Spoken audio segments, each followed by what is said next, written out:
Kazampo, and welcome back on Expressions. This is your producer Kizawangmo, and today I'm back with a very interesting segment. Many of you might have seen and read a lot of stories posted on a lot of social media platforms by a very famous page called Humans of Thimphu. And if you follow this page, you might have understood that this is a page that provides platform to every individual who has a story to tell. And I have to tell you, they have been doing an amazing job at bringing out these beautiful stories of people from all over our country. But for this week's segment, the table has turned, the role has reversed. We are going to listen to their story, the story behind Humans of Thimphu, and understand why they do what they do. And for this, we have a team member from Humans of Thimphu joining us here at BBS Radio to tell their story. So stay tuned and let's get started.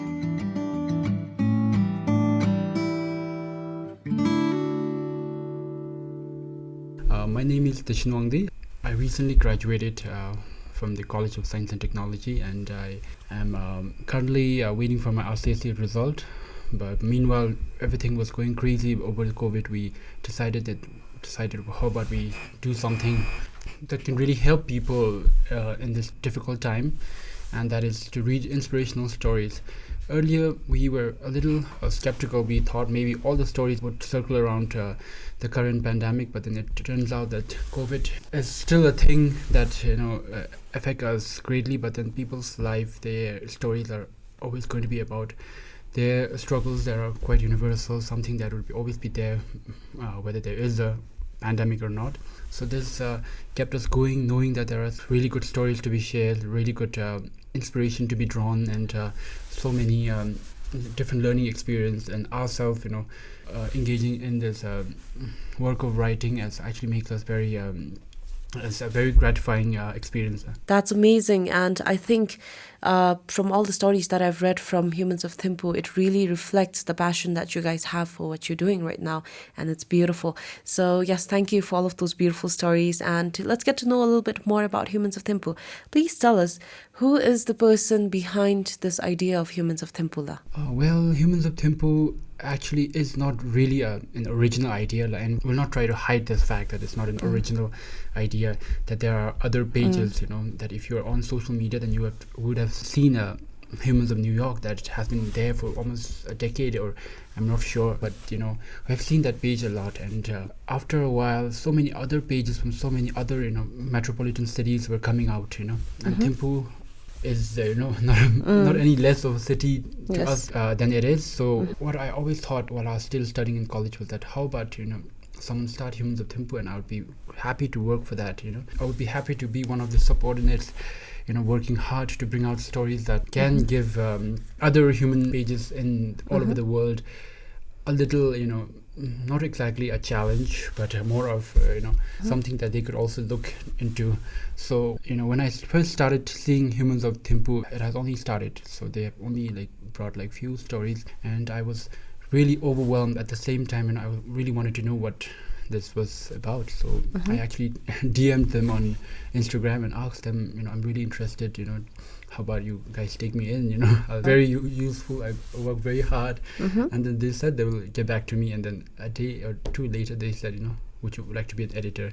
And now I have zero idea how to be an editor. I've never edited anybody else's work, not even mine sometime. I like to write a lot. I used to write a lot of social media, stories, and my writings are mostly on social media, but then I never found a platform at the same time, never really could be consistent with it, and I always thought that it's much better if you are doing it in a team, so that we would really have each other's back, correct each other's mistakes and things like that. So this is how, when Mr. Tandipuk, who is a very an active, robust person who really liked to think out of the box, so he started this page, and then I became part of the team, and then there were others who joined us, and now we can say that our team is really complete. At the same time, it doesn't mean that we don't have room for others, but then right now we are in a very good place because we have everybody who do their work on time, are very good at what they do, including the graphic designer. The graphic designer is a guy who's very talented,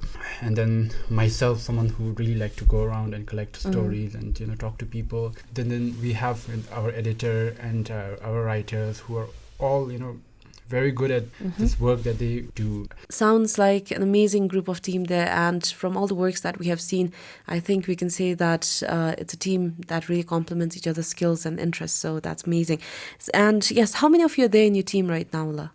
At the moment, we are 6 of us, and we are not all in Thimphu, so we're not really exactly humans of Thimphu. We are humans of so many places. One of us is in the US, in the Massachusetts city, studying in her first year, and another is in Thailand. She's studying there in her final year, and then all 3 girls are actually out of Thimphu. So another one is studying in College of Science and Technology. She's also in her final years, and then the 3 boys are in Thimphu, me included, and then one of them is in quarantine right now. So we just hope that he finishes quarantine soon and join us. Les, and how long has it been since the start of Humans of Thimphu, La? Actually, the beauty about working for this is that you lose track of time. So I forgot. Like sometimes I wonder, has it been like 1 month or 2 months? And then we have to look back, on our Instagram and see that when was the first post made. And then sometimes it's overwhelming that it's been like almost 5 or 6 months. And like, were we like going on this long? So so it's almost been. I think October 23rd was the first time my first story was shared. So since then we have been very consistent. Back then, for almost 4 to 5 months we shared one story a day, sometimes even 2 or 3 a day when it was some special, day that need to be celebrated, like Valentine's Day, where we thought, love is the universal language. This is what I tell them every time, and that we really have to bring out, stories of love and relationships and all. And has it been challenging trying to bring out these stories, trying to connect and have these people open up to you and have their stories be read by so many people on the internet? Could you please tell us about some of these challenges that Humans of Thimphu has faced while trying to bring out these beautiful stories? Actually, it is challenging. It's more of, how interested and how invested you are in this venture that you are into, For me, it's almost become like something that I can really, give my full time to, provided that I'm not doing something else.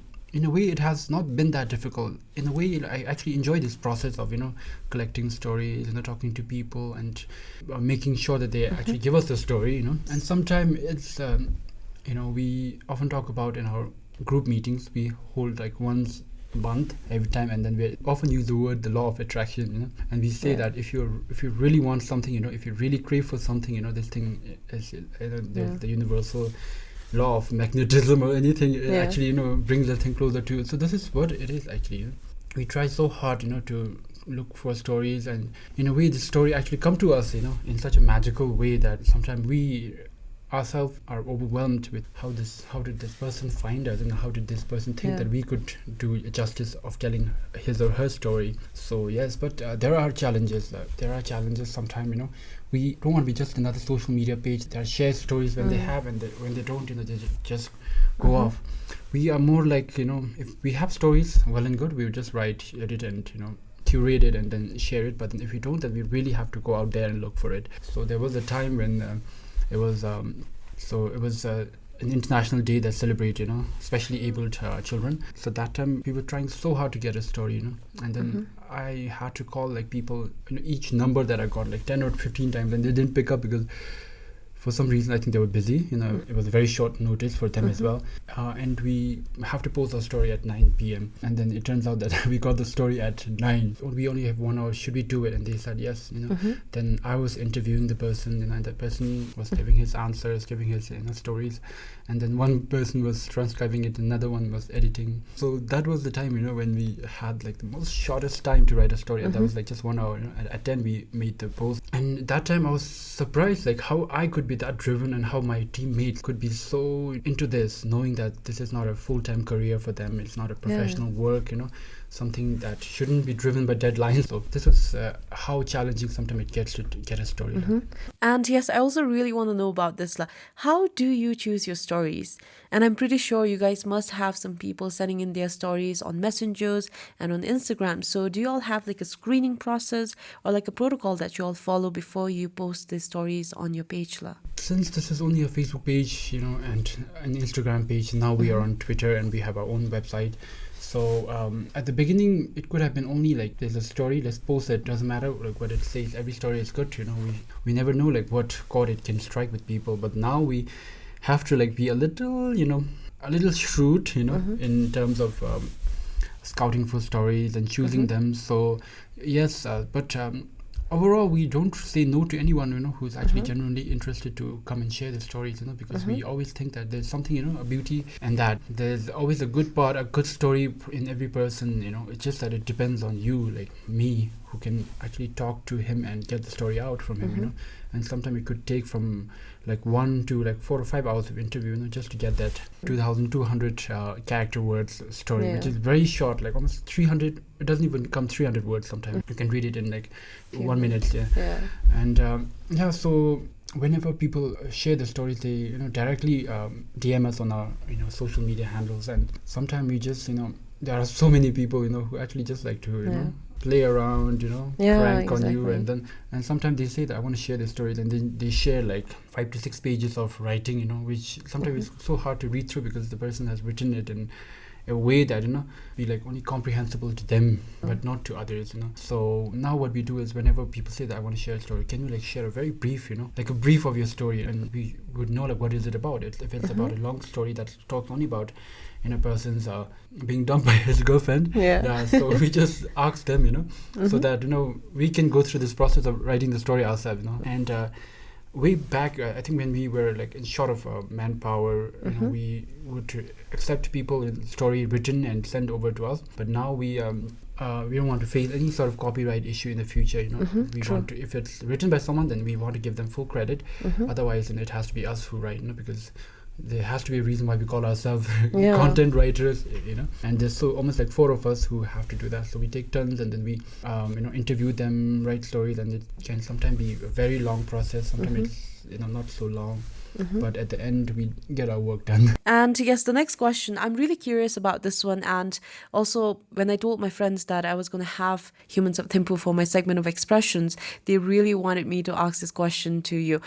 When you talk about Humans of Thimphu, do you only tell stories of people living in Thimphu, or do you also accept stories from other parts of our country, La? We are getting asked this question on a daily basis. So calling it Humans of Thimphu is more of a trend, because it's more about a city. Countries in context like of the world, a country is too big, to be a focus of someone's project of writing stories.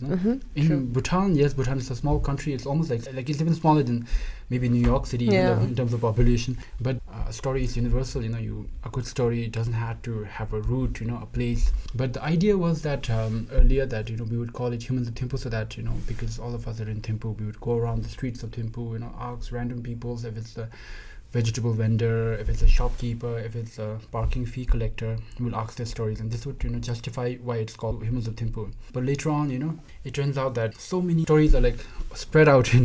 This really small country with small population, the stories are spread out, and there's like some of the stories are coming from the remotest part of our country. So another reason why I think it's justifiable is that Thimphu is a symbol of a country, just like His Majesty is a symbol of a country, just like Tashi Chezong, although it's in Thimphu, it's in the town, but still is a symbol of a country. So this is the way you should see it, as a viewer, that when you think about Thimphu, you're actually thinking about the whole country. Stories from all over the country are welcomed, but if somewhere in the future, if there's someone who wishes to start Humans of Wandi or Humans of Pemagatil, that it would be really welcomed, and then we would think our work has been lessened, our work has become less, and that they can cover the story from that part of the place. Yeah, exactly. And, actually thinking about it right now, I feel that the title Humans of Thimphu is actually perfect, because Thimphu is such a diverse community. We have people from different parts of our country coming here at Thimphu, settling here, gathering here. So yeah, I feel that it is perfect. And Thimphu is a place full of diversity, so it's beautiful. And yes, so moving on to the next question.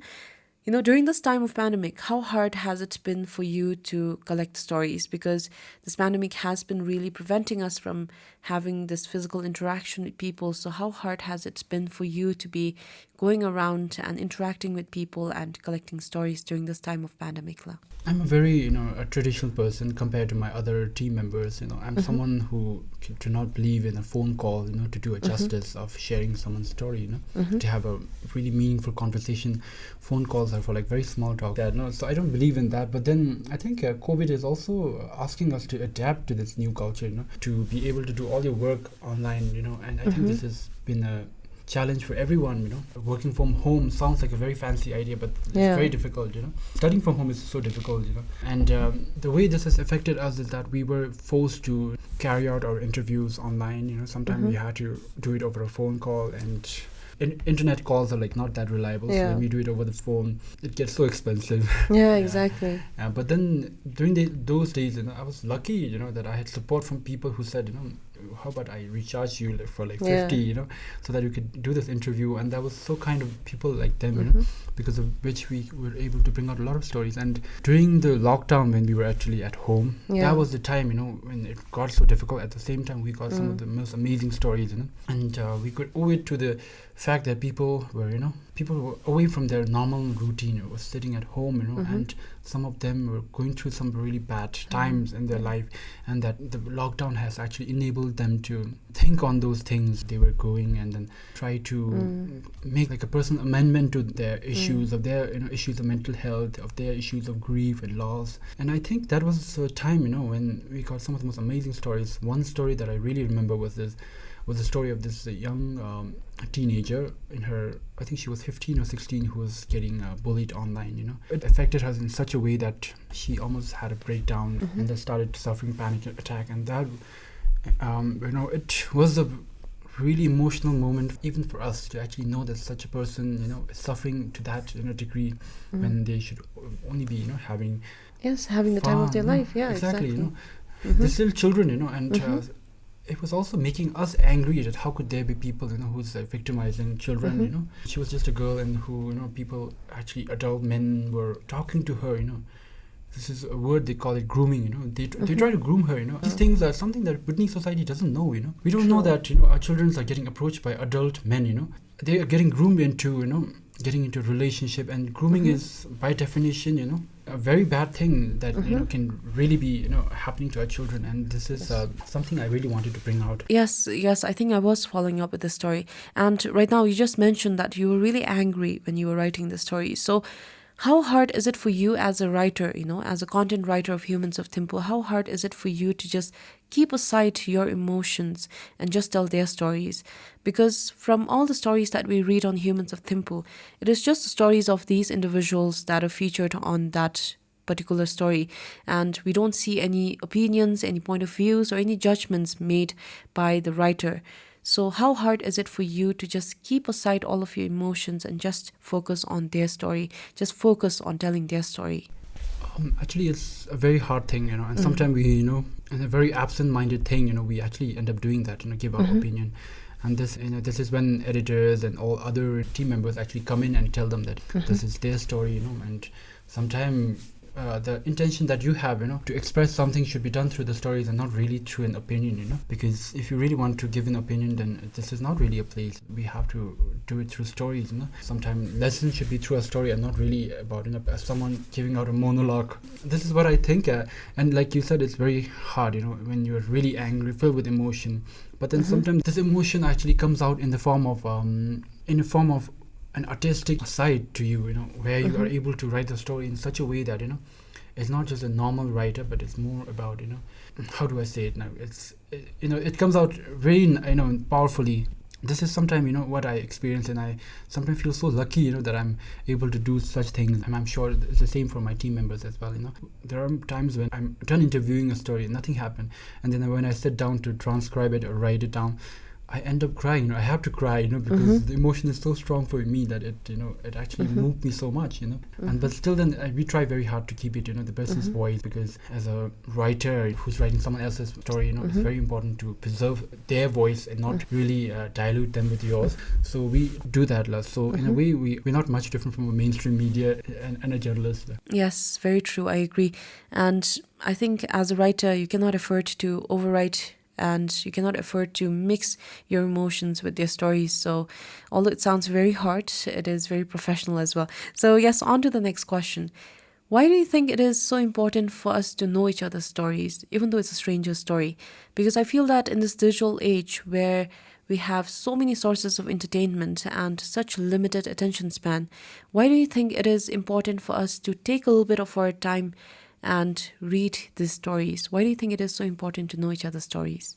I think it's very important for all of us to be in touch with our roots for one thing, and then there's aspect of us being human, and then as a human you have a story that are very much like similar to someone else's, and then it's also what makes us a person or a human being, sometimes that you have a story to tell. But then in a digital age, like you mentioned, we have such short attention span, and this has become a challenge because we have to have a very limiting word limit for our writing sometimes, because we know that if it exceeds something, then people are not going to read it, even if it's a good story. Sometimes it's very challenging, and sometimes people also may think that Humans of Thimphu are could write a longer story. Why do they write it really short? And that's not for them, but also for people who cannot read long versions of a story. Sometimes I feel like I could write a story for like 5 or 6 pages, but then it has to come down to become just 3 or 200 words. And to moving back to the question, it's very important for us to know each other's stories, because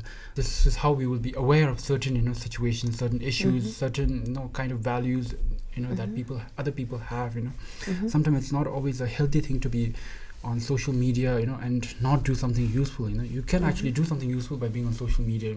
Social media is a tool, a medium, but then we don't use it for the right reasons. So I think we try to create a content that is there, that actually make people feel that maybe 1 minute of their day has been a little useful. Because I myself is someone who can be on social media all day long and like not do anything useful at all. Like I'll be watching random videos on TikTok, random videos on YouTube, and nothing educational, nothing useful. So I think it is important to stress on again, to know stories first of all, and also to develop a habit of reading, and also to read someone else's way of expression, and in someone's honest work, a story that is actually also about issues that need a lot of addressing and a lot of solving and a lot of discussion, rather than it's only being entertained by things that doesn't have much substance to it. It's really amazing, to be honest. I think we are learning a lot about Humans of Thimphu today, and all the stories that Humans of Thimphu brings in are not just mere stories, but it is also in a way advocating and creating awareness on a lot of social issues that needs to be addressed. So thank you so much for this, La. And yes, moving on to the next question, where do you see this page, Humans of Thimphu, heading in the future? Because yes, you just said you're waiting for RCSC results. So after you get a job and everything, do you think it will be as consistent as it is right now, this page? Well, to be very frank, and to everyone listening to me right now, the future of Humans of Thimphu is in your hand. It's not in my hand. I'm just a little, maybe a chauffeur, a driver, who's driving this vehicle. But then this whole, building the road thing, making traffic rules and everything is actually in the hands of our viewers, and sometimes it's also in the hands of relevant stakeholders, because the challenge that we face right now is not only about time. Sometimes we have all the time in the world, but that we don't have other things like financial resources. Sometimes we don't have support from people. So this is in your hand. How you want Humans of Thimphu to be. We'll work hard to make sure that it's go the way we want it to, but it's almost in the hand of the people who read it. So we have been trying to go into a little business venture as well, so that it can generate some revenue, and we could always remunerate our writers, our editors, who sometimes have to work like 8 hours a day. And there has been a lot of support. We won't say there's no support. Like the Wangil studio is a web developer. Mr. Wangil actually reached out to us and congratulated us for creating a page. He said he always wanted Humans of Thimphu, because he's a fan of Humans of New York, and he said, do you guys want us to make a website for you? And we said we really want it, but then we have not even a penny to pay for that. And he said he'll do it for free, and that is how in reality keeps us alive. For very frankly, I sometimes can get really broke, because I've been going around so much, I have to almost travel, and sometimes whenever I get any opportunity to travel, I always make sure that I do a little work for Humans of Thimphu, collect few stories, and last time I was called to a meeting by Laksam. I think you know Laksam. Yeah, I know. And Laksam has been showing a lot of support, almost saying that we will do anything in our hand to, you know, make sure that you guys are, you know, can do your work. So show us a little support. I think we will be very, you know, happy to establish ourselves as a registered organization who could do this work in the future, you know, because this is not going to be a new thing, you know. There's a page called as Humans of Bombay, you know, which has become a full-fledged organization, independent and self-sustaining, you know, able to pay their own writers and editors, and they are also able to do a lot of amazing things, and we dream the same for us as well.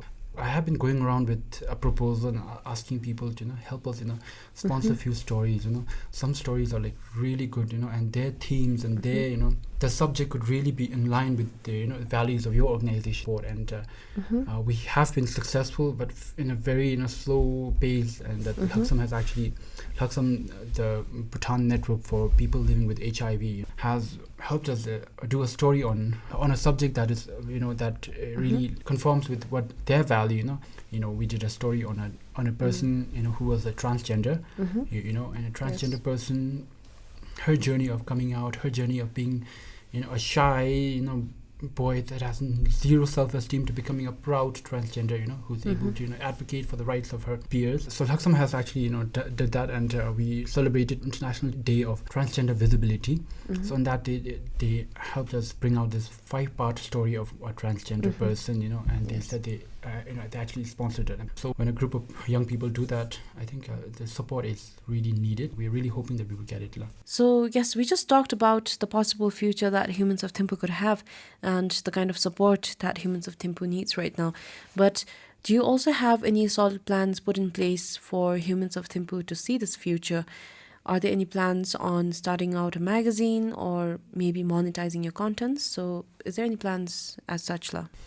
We do, La. The thing is, you know, what started as a Facebook page has now almost become a small, you know, organization in Thimphu, you know, based in Thimphu. No one is a CEO. No one is a tea man, you know, someone chai wala. Yeah. Although sometimes I joke like, how about I become the chai wala for you guys and someone can become the CEO? But yeah, this is an organization, you know, and being, you know, not a full-fledged, but something that could have a lot of potential. We hold our monthly meetings and we do a lot of things.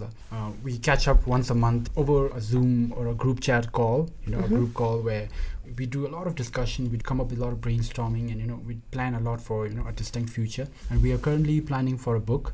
So a book is on its way, and we have a deadline, but then I think we are falling back on that. But it's okay, you know, book writing should never be a forced thing, you know, come out naturally. And at the same time, we have a website, you know, that was made for us by Wongil Studio, and he did it for free, you know. That was his way of showing gratitude or, you know, a support, solidarity to us, and we're very thankful to him. And then we have also started a monthly newsletter. So this newsletter works more like a mainstream newspaper. You know, people have to subscribe to it with a very minimum amount for a year, and then they are going to get these newsletters every month. And this newsletter consists of stories that are not very different from, you know, from the ones on the social media, but sometimes the stories are even better, you know. And we have so far released only one, you know, and sometime when you know, actually want to go print, when you actually want to go not print, it's still a digital thing, but it's in the form of a PDF. Okay. So when you take a step like that, you always want to do it a little different. And I had been collecting stories for that, where it's a little different from how we do it in social media. So support by subscribing to this newsletter, reading, you know, giving your views, and if possible, try to see what the story is trying to tell you, and listen to the message, and things like that. So this has been the thing, you know, so far. And other things, we, you know, are trying to come up with proposals that, you know, might be able to get funding from outside the country. And how much is it to subscribe to this newsletter, La? $250 for a year, $150 for 6 months, you know. And it is a small amount, but you know, not for all. So even if you don't read, you know, make sure that you subscribe and, you know, pay that amount, so that someone else, you know, who's not as privileged as you, you know, you could do it for them, you know. Do it for you know, someone who cannot afford to do it, who doesn't have a bank account, not able to imbibe that money, you know. It could be a student in some remote country, you know. And I was thinking whether, you know, we should make it free for children who are studying in the remote country, because they're the ones who are actually avid readers and people in the city. Yes. So, to all of our listeners, if you really enjoy contents from Humans of Thimphu, their stories, then you can always go and support them by subscribing to the newsletter. And yes, Dachan, on to the next question. What are your best memories from working on this project? I think the best memory has to be, when you are doing a story that is not only, changing the society, but it's also changing yourself. There's some stories that are so moving, that on the spot that you listen to their stories, it's actually pulling at your heartstring, and this can be like this one moment where you actually don't know like what your emotional state is, Those are the time that I would say are my best memories. It's like sometime talking to an old lady and learning about her, plight, her problems, her financial problems, living in Thimphu, and how she has been living here for so long, and was forced to become the breadwinner of the family, or some stories where we are talking about, traumas and abuse and, a guy who has lost his parents, and in order to cope with that, he started abusing substance, and then later on, coming to, meeting someone who brought this huge change in his life, something like these, actually, are my best memories. We don't have best memories of traveling to an exotic location and like doing some sort of thing, because financially we are very limited. We cannot, all I want to do is go to Lunana and collect people's story, but it's not possible, financially. But at the same time, there are other, factors that stops us.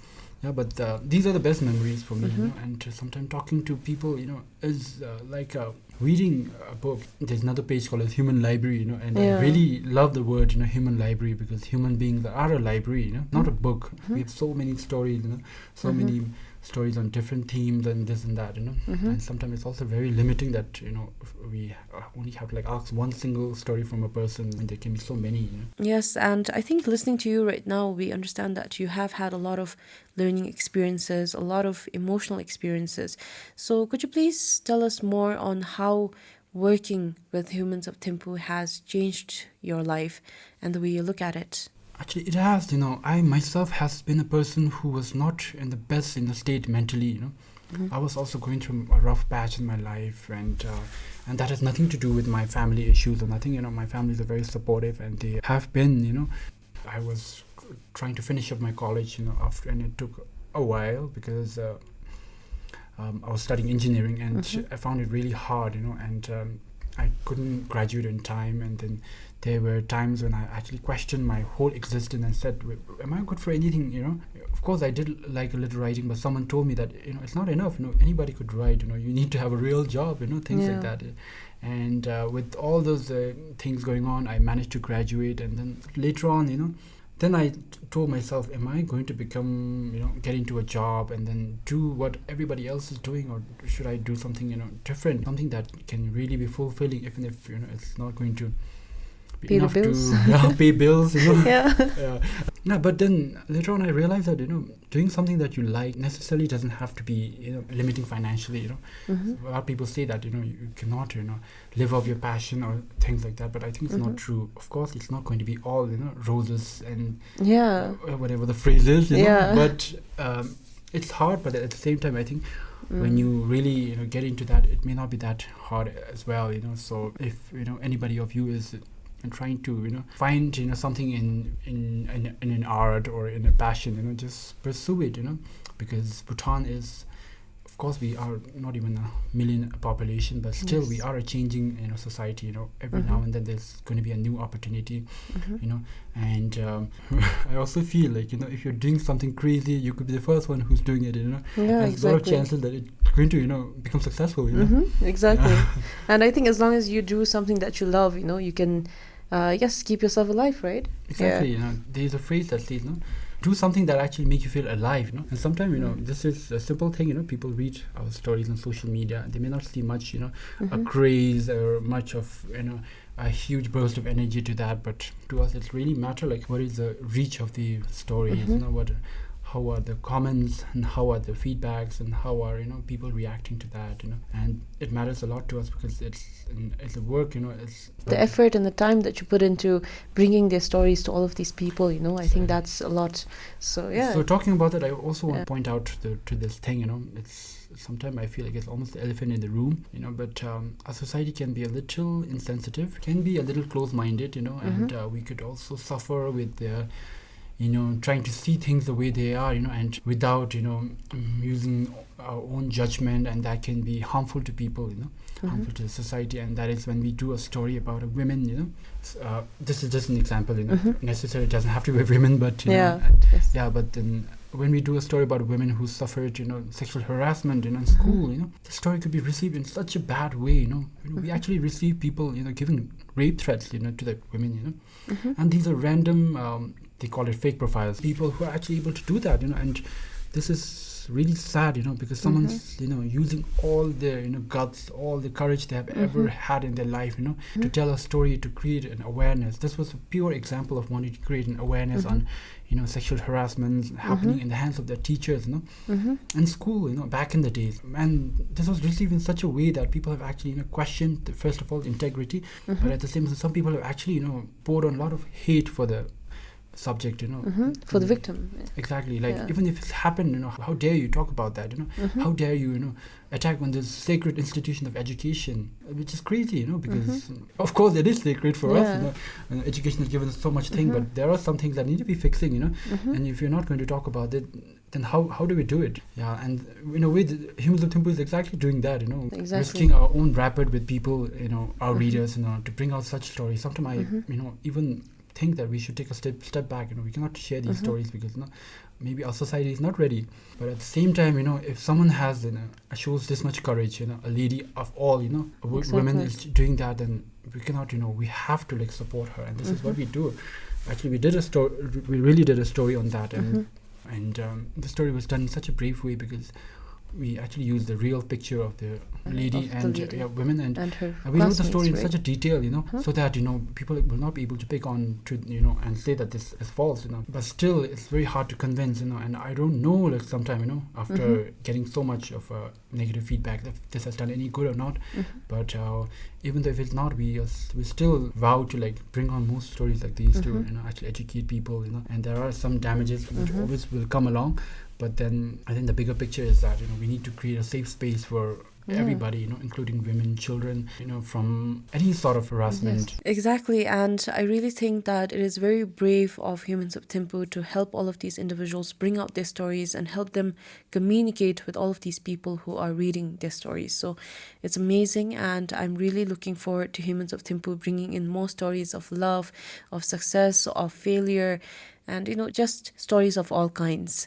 And yes, Dichanwandi, before we end this session, do you have anything that you'd like to say to our listeners, La? I would really like to say to our viewers that the simple fact that you go to our page and read and sometimes like or react and leave a comment or even share, is the way that is actually keeping us alive, keeping this page alive, keeping driving us. Sometimes when we see that a story, despite so much effort, has not reached out to many, and has not been shared a lot, then that can really, in a way, bring us down on our morals and motivation. Motivation. So sometimes, when you do that, don't just think that you are insignificant. You are actually making a lot of difference in us, and keep doing that. And we'll try our best to bring out some of the stories that has a lot to do with the reality. Stories that can be relatable, and also at the same time be a little entertaining. But those things.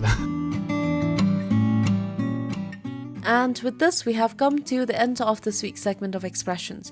Thank you, Dichanwandi, for your presence and for representing your team, Humans of Thimphu, and expressing your love for storytelling. It's a beautiful initiative that all of you have taken up, and I wish Humans of Thimphu a very best of luck for their future. And also, I will be looking forward to many more beautiful contents from Humans of Thimphu. To all of my listeners, don't forget to go and like and follow their page, Humans of Thimphu, and get your emotions ready for all the beautiful stories that they have on their page. This is all I have for this week. Thank you for joining us. Goodbye.